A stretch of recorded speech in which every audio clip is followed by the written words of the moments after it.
everybody, welcome to the Sky Lounge, and this is Piggyskin Picks, where I pick the winners and losers of the upcoming NFL week. And in week number 2, boys and girls, 14 out of 16 in the pick comes at Kia! 87.5%. Pretty damn good. Although, our betting went 0 for 4 again, so, 0 for 8 for any of you counting. All right. But we're not going to dwell on that shit. We're moving on to week 3, and week 3 starts off with a banger on Thursday Night Football, as the Miami Dolphins will be taking on the Jacksonville Jaguars. And in a pick'em game, I am taking the Jacksonville Jaguars. And the reason is, Gardner Minshew in year 2 has been looking pretty spectacular. A team that I thought was going to tank the entire season. They've been looking pretty damn decent. Low-key, this Jacksonville Jaguars defense is going to get better.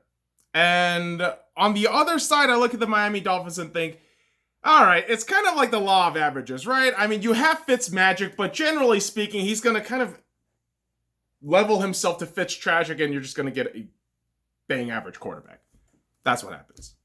But it is a bit of a shame because the Miami Dolphins have really splurged on free agency, but should still be a very interesting game in the Battle of Florida for Thursday Night Football. Then you move on into Football Sunday, where the choke jobs extraordinaire in the Atlanta Falcons will be hosting the Chicago Bears. And against my better judgment, I am picking the Atlanta Falcons to win this game and to cover the spread at -3. And it's not to say the Falcons are good, it's to more underrate the Chicago Bears. Now, I hear Chicago Bears fans and all of Bears fandom on social media going apeshit right now, 2-0, oh my God. But if you really look at those 2 wins, right, between the Detroit Lions just killing themselves and the New York Giants not really being a football team, let's be really fair, the Chicago Bears wins have been really underwhelming. And when you take a look at those games in, close context, Mitch Trubisky hasn't really been all that good. And I'll tell you right now, you just provide a little bit of pass rush through the Atlanta Falcons with Grady Jarrett and Dante Fowler. Holy shit, you are going to have a horrendous time if you're Mitch Trubisky. So I will take the Falcons here reluctantly, but should be a terrible game either way. That's just mean. Really? You think Chicago and Atlanta is going to actually make some fucking noise down the stretch? Shut the hell up. Get the hell out of here. Who the fuck do you think you're fooling with that shit? But here's a curious part. The LA Rams and the Buffalo Bills are 2 very curious 2-0 teams that will be facing off against each other. And you know what? I think the Bills win this game. Obviously, this game being in Buffalo plays a huge advantage to the Bills, but probably with no fans, there's not a huge advantage to it. Yet, Buffalo at -2 seems like a pretty good grab. I think Josh Allen has been playing pretty phenomenally. I think that defense for the Bills is still pretty solid, although that outing against the Miami Dolphins last week, a little bit suspect. But it should be a really good test to go against these LA Rams that have been proven to be a formidable squad in the 2020 season. Now, if the Rams continue to run and you couldn't, hold possession, maybe Buffalo Bills don't cover that -2, but I still think the Bills come out with the win in this game and cover the spread. But we'll see how that goes on Sunday. Now, let's move on into the next game where the Washington Redskins, yes, the Washington football team, the team with no name, will be taking on the Cleveland Browns in Cleveland, Ohio, the Dog Pound. And you know what? Washington +7, but the Cleveland Browns grabbing a win seems like a very, very realistic option here. I think the fact of the matter is this Cleveland Browns defense isn't all that great. Their O-line is suspect at times. But with the dual threat running back of Kareem Hunt and Nick Chubb is going to provide stellar fucking offensive firepower for the Cleveland Browns. And I think in the end, Cleveland does win, but Washington will make it uncomfortably close. And be on the lookout for Chase Young and what he does with Baker Mayfield. That dude is going to be Defensive Player of the Year, bar none. I probably next to that one kid in the Jacksonville Jaguars at cornerback, C.J.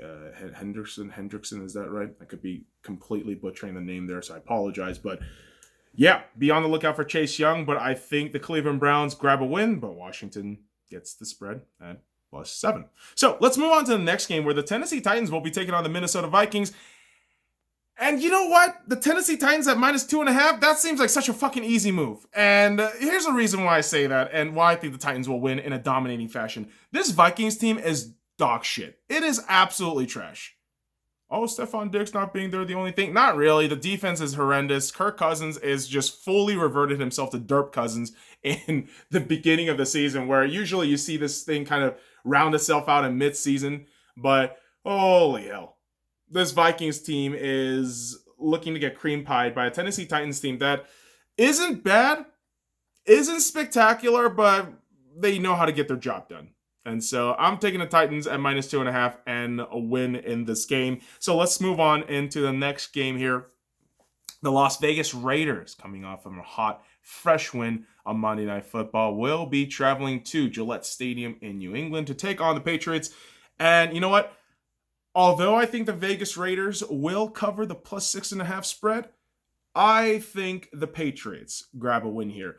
Cam Newton has been looking spectacular. I don't really know if the Vegas defense will have an answer to stop Cam, because this dude has been running, he's been passing. I mean, Cam has been on it. And Belichick will probably bring the best out of his team for this game.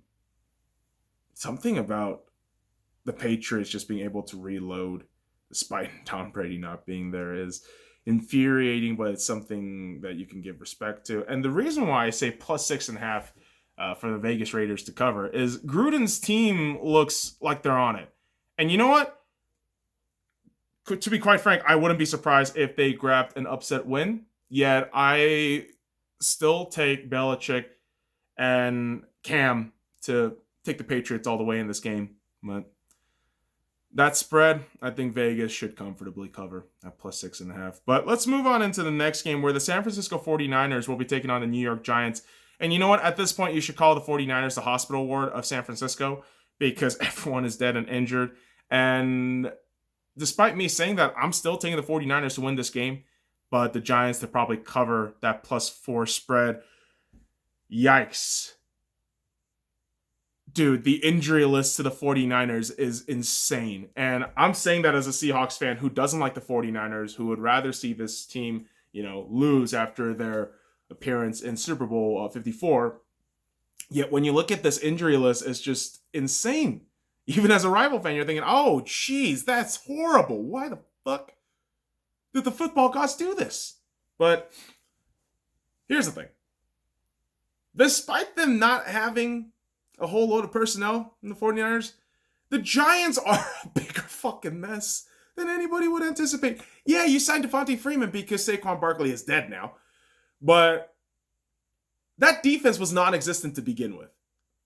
So if, let's say hypothetically, you're the 49ers. You even put in Nick Mullins instead of Jimmy GQ. You're still going to be fine.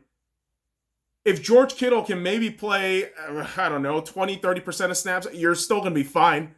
So the Giants defense is going to be the curious watch here, because I don't think they're going to be able to hold anything unless it's a fucking flag and a holding call. But I'm taking the 49ers to win this game, but cover the spread at +4. So, moving on to the next game, where the Cincinnati Bengals will be traveling into Philadelphia to take on the Eagles.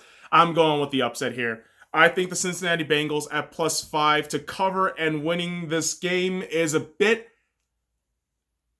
of an exact, maybe an over hyperbole of what's been going on with the Philadelphia Eagles, but honestly, I don't really have any way to justify picking the Philadelphia Eagles to win this game. Yes, the Bengals defense is garbage. It really is. I've seen it maybe 2 weeks in a row, but something about Joe Burrow, something about that offense seems like they could munch on this weakened Eagles team. And honestly, I see Doug Peterson tripping over himself and putting the Eagles in an 0-3 position more than I could feel the confidence in them winning this game against a rookie quarterback. That's just me. And I have been saying this for at least 2 good weeks now after week 1. Maybe a bit reactionary, but I would say fire Doug Peterson. This guy is just an arrogant fool who is going to bring your team down, and you're not going to get any better. He's not the reason when you won the Super Bowl. Frank Reich, as an offensive coordinator, had a lot to do with that shit. Also, everything just clicking at once with that O-line defense for the Eagles helped their way to get to the Super Bowl. But that's neither here nor there. That's neither here nor there. What's actually here is the fact that Doug Peterson is an arrogant fool who is going to fucking drag his team to 0-3 when they lose to the Bengals this weekend. And that's just what I think is going to happen. Now, moving on to the next game, where the Houston Texans will be taking on the Pittsburgh Steelers. Steelers at -4 with the win. Yeah. Seems likely, mainly because the Texans. Yeah. Bill O'Brien is still the head coach, unfortunately. And for the Steelers, this is just going to come down to how well your defense plays against Deshaun Watson. Because Deshaun's going to do everything and anything he can to keep this team up, but with a lack of personnel and, I don't know, a number 1 wide receiver, it's very difficult to do. How the fuck is Bill O'Brien still a goddamn coach? I mean, Mike Tomlin is going to play down to his competition by the 3rd or 4th quarter and possibly, put himself to choke this game. But I think the Houston Texans are fucked every way till Sunday. And I don't think they come back until they fire Bill O'Brien, which is not going to happen. And it sucks for a Texans fan. But at the same time, a good chunk of you cheer for Asterisks, the Houston Asterisks, so I don't really have any sympathies here. Sorry, I'm a Dodgers fan, so fuck off. Salty bitch! I know, I am. But what are you going to do about it? You know what I'm going to do about it? Talk about the next game. That's right, bitches. The New York Football Jets. That should be the Football Giants, but I'd say Football Jets because the Jets need something and anything to push themselves up. The New York Jets, Jets, Jets, will be taking on the Indianapolis Colts. Holy fuck, dude. Colts at -11. I wouldn't bite that line at all. I wouldn't even bite the fucking +11 on the New York Jets. Just take the fucking Colts money line, dude. Don't even fucking bet this game on the points because Philip Rivers is going to do some stupid shit. The Jets are going to be fucking terrible no matter how you bet them. And for a fucking fact that Adam Gase is a horrible head coach and he is still in office. Sam Darnold is fucked. He is fucked. You got Adam Gase as a head coach, nothing good's going to happen. Nothing will. But the Colts, I don't know what this team is. This team feels like an 8-8, 7-9 kind of team. But maybe on this game, they look like a 10-6 kind of world beater. But I doubt it. Feels like a very frustrating and hair-pulling kind of game if you're a bettor here or a fan of either team. So best of luck to anybody on that side. Let's move on to the next game, where the Detroit Lions will be taking on the Arizona Cardinals. Yeah, dude, stop. The Cardinals are going to cover at -6, and the Cardinals are going to win. Half Korean Kyler Murray power? Yes, I do believe that. Is it because of some nepotism reason that I pick a half Korean to win this game? Not really. It's just the Detroit Lions are an absolute dumpster fire of an organization, and yeah, they're never going to get any better. They're not going to win a game until probably October, so check mark on that shit. Let's move on to the next game, where the Carolina Panthers will be taking on the LA Chargers in SoFi Stadium, California. Carolina at +6.5 is pretty neat, but I'm going to say the Chargers grab a win. Now, through the week, we have learned that Tyrod Taylor, who was out for the Week 2 game, actually got his lungs punctured by the team doctor. So yeah, that's that. Justin Herbert's the starting quarterback. Holy fuck, man. What even is this fucking football team in the Chargers? You're basically the shittier Clippers. Actually, are you the shittier Clippers or the better Clippers? Because you've at least gone to a Super Bowl. But this fucking depressing ass organization, man. I don't even know how to get started. But I think they grab a win against the Panthers. Yet the Chargers just might find a way to punch themselves in the dick and lose that game too. So curious to watch. But they are 1-1, which is also very interesting. But fuck that. Let's move on to the next game, where the Tampa Bay Buccaneers will be taking on the Denver Broncos. And I think the Broncos at +6 is a pretty good grab, but ultimately I think the Buccaneers come out with the win at Mile High Stadium, or whatever the fuck they call that goddamn stadium now. Beautiful fucking stadium to watch football, by the way. Actually got to watch Von Miller taking out the Chargers a couple years back, and that was fucking brilliant. But listen, AARP Tom is gonna get his groove back, and you're thinking probably by week 6 he looks a little better, but I think the defense for the Denver Broncos is gonna cause a little bit of trouble for Tom and company. Yet I think Bruce Arians finesses himself to win in this game, and I think that's really that. Not really much to say about this game. Drew Lock might not be playing. Cortland Sutton's out for the rest of the season, and that's kind of the downside of week 2 injuries with all these games. So many key players and personnel missing, and it's going to be a bummer, but very curious to see what AARP Tom does with good old Bruce Arians. Now, we move along to another afternoon game as the Dallas Cowboys take on the Seattle Seahawks after a wild finish for these two teams. I mean, listen, the Dallas Cowboys came from a 20-point deficit with an insane onside kick by Greg the Leg, and, of course, beating the fucking Falcons and their ever-choking ways, while the Seattle Seahawks held a fucking goal line touchdown. I mean, they held it right fucking there from Cam Newton to win Sunday Night Football. And after such emotionally draining games at home, I can only imagine this is just going to be a battle of attrition. And in my eyes, I think the Dallas Cowboys cover the +5. But inevitably, the Seattle Seahawks come out with the win, and I'm going to say 27-30 in favor of the Seattle Seahawks. And you know what? I'll throw this out there too. I think Dak Prescott is going to have a 200-plus yard game in the passing department and probably 2 rushing touchdowns. Just because our defense sometimes has a bit of a problem stopping a running quarterback.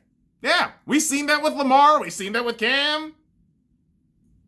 Hell, we've kind of seen it with Aaron Rodgers, which is fucking crazy. But yeah, I think the Cowboys are going to cause a lot of problems for the Seattle Seahawks. Yet, on the backs of Mr. Unlimited, MVP Russell Wilson, I think the Seattle Seahawks grab a win. And, of course, shout out to my boy DK, who, after Sunday Night Football, adopted Stephon Gilmore as his child. And what a great father DK Metcalf is, taking care of his kid. And hopefully he can take care of some fucking corners over there in Dallas. And we're going to have a great time watching that game. I can't fucking wait. If anything, I might try to find a bar with a bunch of Cowboys fans. And just have a great fucking time watching football. That's what it should be about, man. You know, watching with opposition fans with respect, dignity, beer, and, you know, chatting shit. That's what it should be about with sports, man. So maybe we find the crowd, but more than likely I'm going to be watching the shit at home, you know, rolling the blunt up and smoking this shit up. Should be a great time. Go Hawks. Now, Sunday Night Football should be a blast. The Green Bay Packers taking on the New Orleans Saints. Man, I'm taking the Packers at +3 and a win in this game. You know what I'm thinking about this New Orleans Saints team? Sean Payton is an arrogant prick. And really, Michael Thomas? Really? Like, Michael Thomas is the one guy you need on your offense unless that, if he's not there, everything fucking falls apart? Is that it? That's fucking pathetic. I'm sorry. That is absolutely fucking pathetic. There's really no excuse for this shit. You got Taysom Hill. You got Batman. You got Alvin Kamara. You got a pretty damn decent receiving core. Yet, Oh my God, I could only see Sean Payton just being this arrogant fuck and ruining this game for himself when he has prime position and chances to win, like he did with the Raiders. So I see a not dominant Green Bay Packers win, but a very exciting and heart-pounding kind of win on Sunday Night Football for the Green Bay Packers. Now, of course, you know the fantasy football nerds are going to go ape shit about who's the better quarterback, yada, yada, yada. Is it fair to just say that Drew Brees and Aaron Rodgers are kind of in the same class of legendary Hall of Famer quarterbacks? And like discussing where they are in terms of ranking right now doesn't fucking matter? Because really, let's be real, the 1, 2, 3 quarterback in the league right now is Patrick Mahomes, Russell Wilson, and Lamar Jackson. That's it, motherfucker. And you know what? You could even kind of remove Lamar Jackson from there because he's never won a fucking playoff game. Ever. So 1, 2, you got Mahomes and Wilson. Everybody else, do whatever. Right? And yeah, of course, Tom, Breeze, Rodgers, they're all in that category. Even Roethlisberger, they are in that category of Hall of Famer legends. Yet they're old as fuck. So calm the fuck down. They are not number ones right now. Relax. You guys are insane. Well, yeah, that's what happens with fandoms, man. They get caught up in the insanity and narratives. And mainstream media does a horrible job of cultivating that shit. Because they just bring up bullet points and they don't actually watch the game. When you listen to these assholes on ESPN, Fox Sports, any of these motherfucking things, you realize that none of these fuckers watch the actual sport. The same people who will say, oh, the Baltimore Ravens are the number one team in the NFL. No. They're not. The number one team in the NFL is the Kansas City Chiefs. And you know what? That theory is going to be tested on Monday Night Football, where the Kansas City Chiefs are taking on the Baltimore Ravens. And you know what? I'm telling you right now, the number one team in the NFL, the team that rarely loses in September, the Andy Reid Kansas City Chiefs, are going to cover that +3, which is ridiculous to have the Kansas City Chiefs as an underdog right now. But they are going to cover that +3 and win the game against the Ravens. Why do I think that? I don't really know if the Ravens have been facing a decent enough defense over the last 2 weeks. Houston, are you fucking joking me? Whitney Merciless is your best fucking defensive player. Oh, that should be fucking difficult. The Cleveland Browns, week 1, when they look like ass, not prepared at all. And they kind of continue that trend too in week 2, to be really fair. But no, I don't buy it. Yes, the Patrick Mahomes Kansas City Chiefs have faced the same Houston defense, but Chargers defense, guys, guess what? They're actually good, surprisingly. I mean, even without Derwin James, Chargers defense is actually good. So, given the small sample space of the defense that both quarterbacks had to go through, I think Kansas City Chiefs have a better route and better versatility and adaptability to more difficult situations, whereas the Rams, I feel like Ravens, getting my animals confused here, but I think the Ravens are going to have a bit of a trouble time facing the Kansas City Chiefs, although you wouldn't be surprised if Lamar Jackson rushed for like 100 yards and throws 200 fucking yards on the air. So despite that, I'm still picking the Kansas City Chiefs, and that does it for week 3, boys and girls. So let's go ahead and read all the pick'ems again from the top.